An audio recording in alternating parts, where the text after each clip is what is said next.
సెబీఏ 80% వాళ్ళని 80% future and ఆప్షన్స్‌లో చాలామంది లాస్ వచ్చారని చెప్పింది. అందులో నాకు తెలిసి నేను పర్సనల్‌గా చేసిన సర్వేలో 50% మంది మొబైల్‌లో చేయడం వల్లే. నాకు చాలామంది కాంటాక్ట్ అయిన తర్వాత నాకు తెలిసిన నేను వాళ్ళని అడిగిన తర్వాత మీకెంత లాస్ అయింది అంటే వాళ్ళందరూ నాకు చెప్పడం.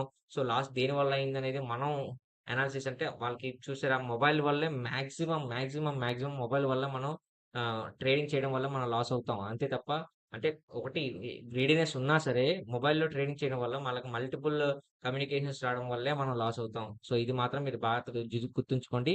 మొబైల్‌లో మాత్రం ట్రేడింగ్ చేయకండి.